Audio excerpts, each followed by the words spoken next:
बिस्मिल्लाहिर्रहमानिर्रहीम। अस्सलाम वालेकुम नाज़रीन, आप यूट्यूब चैनल देख रहे हैं। मैं इमरान खान हूँ। सबसे पहले साबिक़ वज़ीर-ए-आज़म इमरान खान साहब का स्टेटमेंट देख लेते हैं। और इस बयान में इमरान खान साहब ने एक दो चीज़ें पहली मरतबा कही हैं। ये चीज़ें जब आपके सामने आएंगी तो आपको आइडिया हो जाएगा कि टेम्परेचर किस तरफ जा रहा है। इमरान खान का स्टेटमेंट, उनके अपने अल्फाज, उनकी अपनी ज़ुबान, उनका अपना ट्विटर, वो ये कहते हैं कि अर्दली हुकूमत जुडिशल कमीशन के क़याम से मुसलसल इसलिए भाग रही है क्योंकि ये जानते हैं कि 9 मई का वाक़या ख़ुद एस्टेब्लिशमेंट ने करवाया था।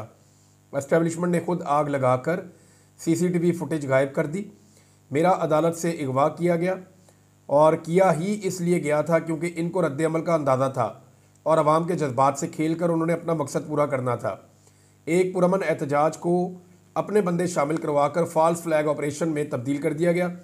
9 मई की आड़ में मेरी लीडरशिप और कारकुनान समेत हज़ारों लोगों को अगवा किया गया और तशद्दुद का निशाना बनाया गया। अगवा बराए बयान की रवायत डालकर लोगों से ज़बरदस्ती तरीके इंसाफ छुड़वाई गई। हमारे 16 अफराद शहीद और 4 अफराद को माजूर कर दिया गया। सब जुल्म हमारे साथ करके हम पर ही मुकदमात बना दिए गए। 9 मई का सारा ड्रामा तरीके इंसाफ को कुचलने के लिए रचाया गया ताकि लोग डर कर तरीके इंसाफ को छोड़ जाएं। 9 मई के बयानिए का धड़न तख्ता तो 8 फरवरी के इंतखाबात में हो गया था, जब तमाम तर पाबंदियों के बावजूद तरीके इंसाफ ने क्लीन स्वीप किया। इंतखाबात मुलतवी करने की वजह भी यही थी कि झूठा प्रोपेगेंडा करके अवाम को तरीके इंसाफ से बदज़न किया जाए, मगर ये इसमें नाकाम रहे। 26 नवंबर भी इसी मकसद के तहत किया गया ताकि निहत्ते पुरअमन मुजाहिरीन को गोलियां मारकर खौफ व हरास पैदा किया जा सके और अवाम को उनकी आवाज़ बुलंद करने से रोका जा सके। 26 नवंबर को हमारी कॉल मुल्क में जमहूरी इक़्तिदार की बहाली के लिए थी, मगर इस पर सीधे फायर खोल कर अवामी खून से इस हुकूमत और इस्टेब्लिशमेंट ने अपने हाथ रंग लिए। 26 नवंबर तहरीक इंसाफ को कुचलने की दूसरी कोशिश थी। कठपुतली हुकूमत ने जमहूरियत पर कारी ज़रबें लगाकर अवाम से बुनियादी इंसानी हकूक़ मुकम्मल तौर पर छीन लिए हैं। पीका तरमीमी एक्ट इसी सिलसिले की एक कड़ी है। पहले आज़ाद मीडिया का गला घोंटा गया, अरशद शरीफ का कत्ल किया गया, सहाफ़ियों को अगवा किया गया, उनको तशद्दुद का निशाना बनाया गया और सोशल मीडिया पर पाबंदियाँ आयद की गईं। अब फार्म 47 असम्बली ने आज़ादी इजहार राय पर कदगन के लिए काला कानून मंजूर कर लिया है। सियासी इख्तलाफात को दबाने के लिए पीका कवानीन में तरामीम की गई है। इसकी जितनी मजम्मत की जाए उतनी कम है। आज़ाद अदलिया, कानून की हुक्मरानी और आज़ादी इजहार राय के बगैर जमहूरियत पनप नहीं सकती। इस जाली असम्बली ने सवाए जमहूरियत पर हमले के कवानीन मंजूर करने के और कुछ नहीं किया। फिर चाहे वो 26वीं आइनी तरमीम की मंजूरी हो या पीका तरामीमी एक्ट हो, 26वीं आइनी तरमीम का मकसद chief of the army staff की एक्सटेंशन था और इनको ये खौफ था कि अदलिया आज़ाद हुई तो इलेक्शन फ्रॉड सामने आ जाएगा। यानी वो कह रहे हैं दो तरफा था। एक तरफ आर्मी चीफ की एक्सटेंशन कर दी थी 26वीं आइनी तरमीम के बाद, और क्योंकि फिर वो जब भी उसको चैलेंज किया जाएगा तो मामला जाएगा आइनी बेंच के सामने, और दूसरा उनको अपने इलेक्शन फ्रॉड का भी पता था कि अगर ये मामला भी खुलेगा तो ये भी जाएगा आइनी बेंच के सामने। लिहाजा अपना ही एक आइनी बेंच बना लेते हैं जहाँ ये मामला जो है वो निबट जाया करेंगे। इमरान खान साहब ने कहा कि इलेक्शन फ्रॉड सामने आ जाएगा। अपने ज़ाती फ़वाइद के लिए अदलिया की खुद मुख्तारी को सलब कर लिया गया। 8 फरवरी को मुल्क भर में यौम स्याह मनाने की तैयारी की जाए। इस दिन अवामी मैंडेट छीन कर 1971 की याद ताज़ा की गई। स्वाबी में खैबर पख्तूनख्वा और शुमाली पंजाब के लोग इकट्ठे होकर एहतजाज करें। दीगर इलाकों के अफराद अपने अपने शहरों में एहतजाजी मुजाहरे करें।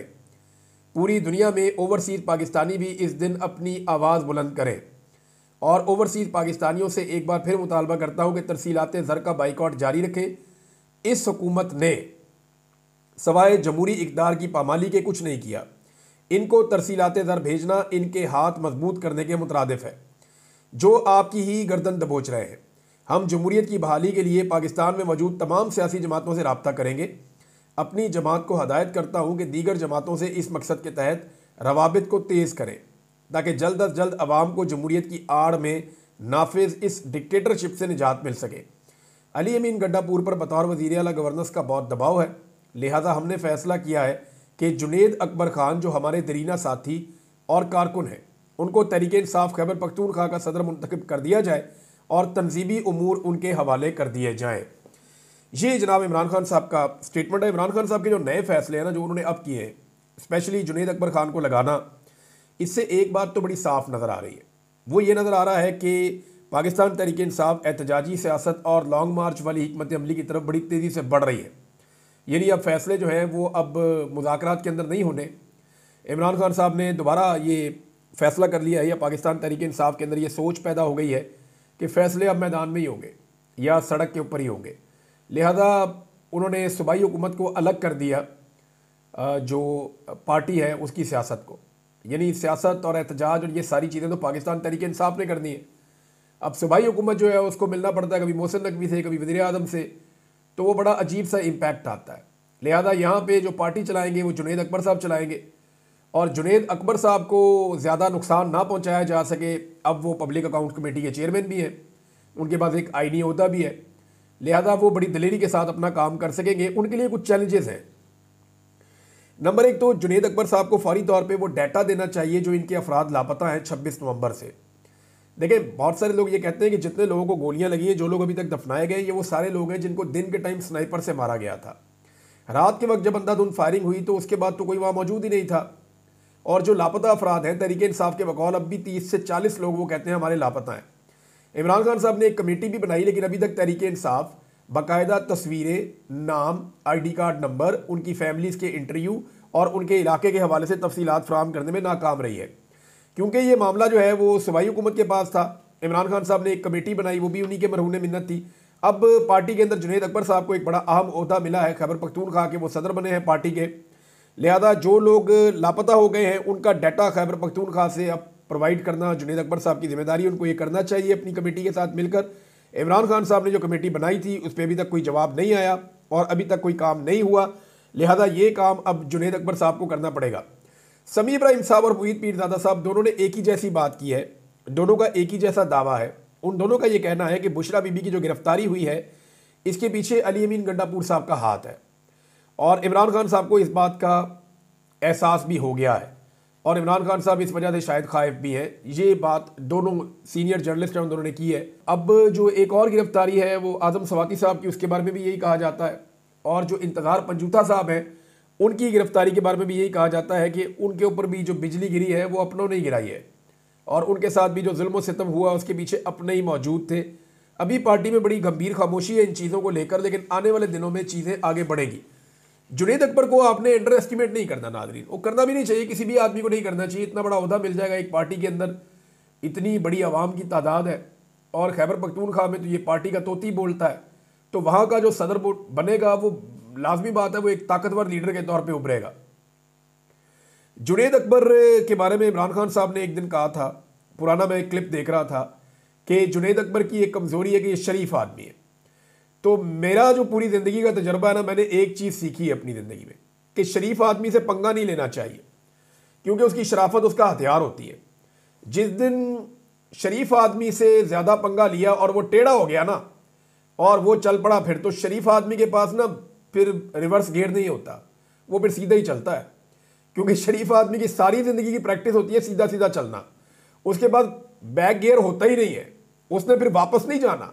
लिहाजा शरीफ आदमी को छेड़ने के लिए तो बुजुर्ग भी मना करते हैं और समझदार लोग भी मना करते हैं, सियाणे, कि शरीफ आदमी को नहीं छेड़ना चाहिए। तो जुनैद अकबर वो शरीफ आदमी है जिसको बहुत छेड़ा गया है, लेकिन इसके बावजूद वो डट कर खड़ा रहा, हत्ता कि उसकी अपनी पार्टी के अंदर भी उसके खिलाफ मुखालफत हुई। लेकिन जुनैद अकबर को ये ओहदा मिलने के बाद पाकिस्तान तहरीक इंसाफ के अंदर बहुत सारे लोगों को उम्मीद बनी है कि इमरान खान साहब दोबारा से एक एक्टिव पॉलिटिकल सिनेरियो बना रहे हैं पाकिस्तान तहरीक इंसाफ के अंदर, पंजाब में भी और खैबर पख्तूनख्वा में भी।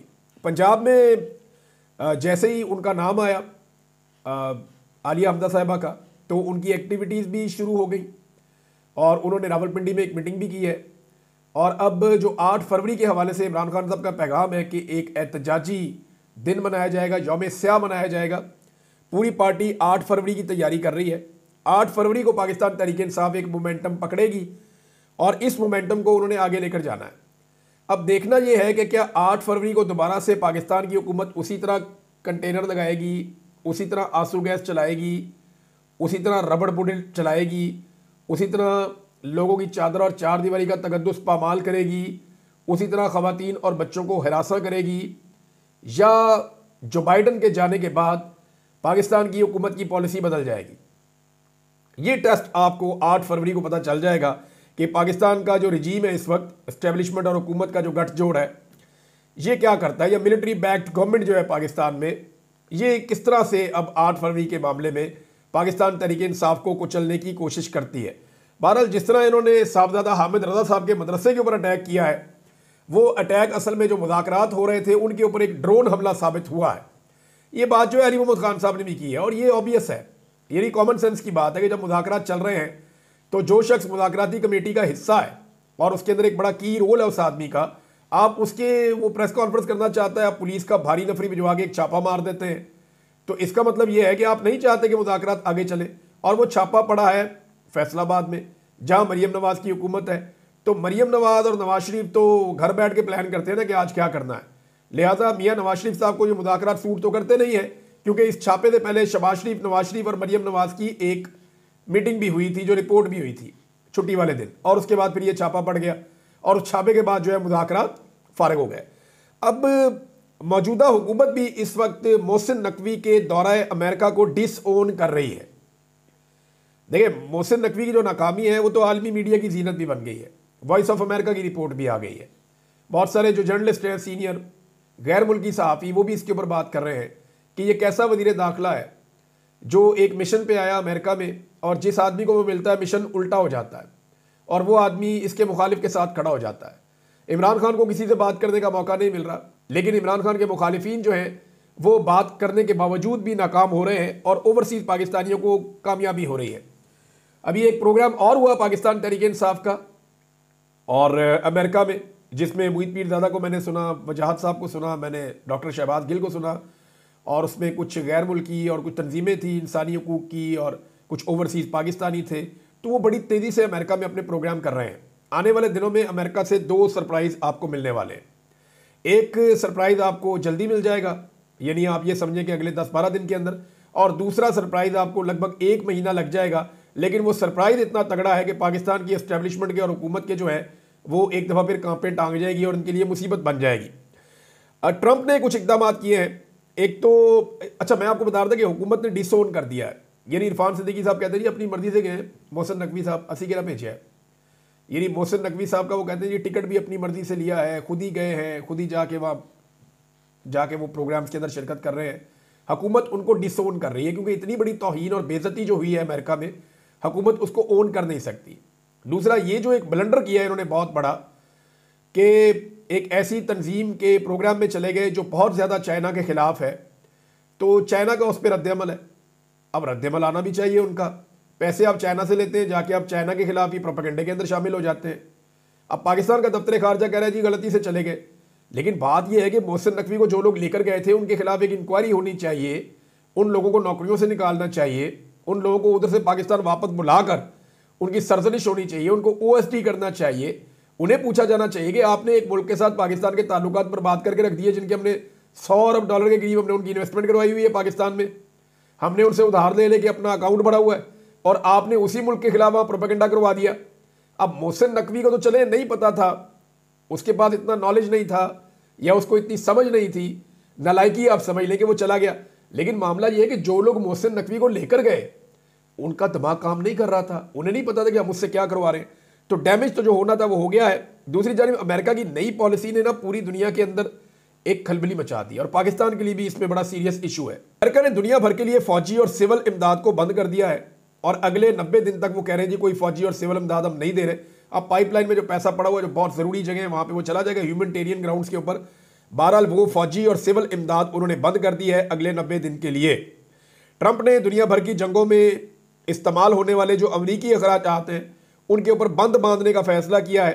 ट्रंप अब ये कहता है जनाब जिन्हें जंग लड़नी है अपनी जंग आप लड़ो, यानी उन्होंने यूक्रेन को भी कह दिया कि अगर आपने लड़ाई लड़नी है तो अपने खर्चे पे लड़े। उन्होंने यूरोप को भी पैगाम दिया है, उनके लिए भी एक बड़ा धचका है कि जनाब अपनी लड़ाई खुद लड़ो, क्योंकि नेटो के अंदर सबसे बड़ी इन्वेस्टमेंट अमेरिका की होती है और अमेरिका ही सबकी प्रोटेक्शन की जिम्मेदारी लेता है। लेकिन डोनाल्ड ट्रंप ने मॉडल तब्दील किया कि जनाब सारे पैसे खर्च करें, खाली अमेरिका का पैसा नहीं लगना चाहिए। अब 90 दिन तक के लिए ये असेसमेंट करेगा अमेरिका की जो नई गवर्नमेंट है। 90 दिन तक इन्होंने इमदाद बंद कर दी है फौजी और सिविल। अब 90 दिन तक ये असेसमेंट करेंगे कि किसके साथ ज़रूरी है और किसके साथ गैर ज़रूरी है, यानी कहाँ पे इमदाद देनी है वो ज़रूरी होगी और कहाँ पे नहीं देनी जो गैर ज़रूरी है। और माजी में कहां कहां पे गैर ज़रूरी इमदाद दी गई है उनका ऑडिट करें, उनसे चेक करें जनाब हमने आपको इमदाद दी, आपने किया क्या है। अच्छा, इसमें यूक्रेन भी शामिल है, इसमें और भी कुछ मुल्क शामिल हैं, और इसमें पाकिस्तान भी बदकिस्मती से शामिल है कि पाकिस्तान को भी अमेरिका ने बहुत इमदाद दी है। ये सवालात पाकिस्तान से भी उठ सकते हैं। अब पाकिस्तानी जो इस वक्त रजीम है, हुकूमत है, उसको फौरी तौर पर यूरोप और अमेरिका में अपना इमेज बहुत जल्दी बेहतर करना पड़ेगा ताकि उनकी इमदाद बहाल हो सके, क्योंकि अगर इमदाद बहाल ना हुई तो पाकिस्तान का बड़ा नुकसान होगा। पाकिस्तान इस वक्त अमरीकी इमदाद का मोहताज है और पाकिस्तान को ये इमदाद चाहिए, अगर नहीं मिलती तो पाकिस्तान को डैमेज होगा। अब डिपेंड करता है कि पाकिस्तानी हुकूमत इस मामले को कैसे डील करती है। तहरीक इंसाफ नाजरीन आज के दिन में कुछ वाइट पेपर जारी करने जा रही है और एक हफ्ते के अंदर अंदर वो एक डॉक्यूमेंट्री लेकर आ रहे हैं कि रजीम चेंज ऑपरेशन के बाद से लेकर अब तक क्या हुआ, मीडिया के साथ क्या हुआ, सियासी कारकुनों के साथ क्या हुआ, पाकिस्तान तहरीक इंसाफ के साथ ओवरऑल क्या हुआ, किस तरह से इलेक्शन करवाया गया, किस तरह से 9 मई हुआ, किस तरह से 26 नवंबर हुआ। तो वो एक कंप्रीहेंसिव किस्म की डॉक्यूमेंट्री बना रहे हैं और जब ये डॉक्यूमेंट्री बन जाएगी तो ये इंसानी हकूक़ की तंजीमों को बुलाकर एक इजलास करने वाले हैं इस्लामाबाद में, और इन तमाम तंजीमों के हवाले किया जाएगा इस डॉक्यूमेंट्री को, ना सिर्फ पाकिस्तान में बल्कि पाकिस्तान के बाहर भी, जिसके लिए इमरान खान साहब ने एक 15 रुकनी कमेटी बनाई है।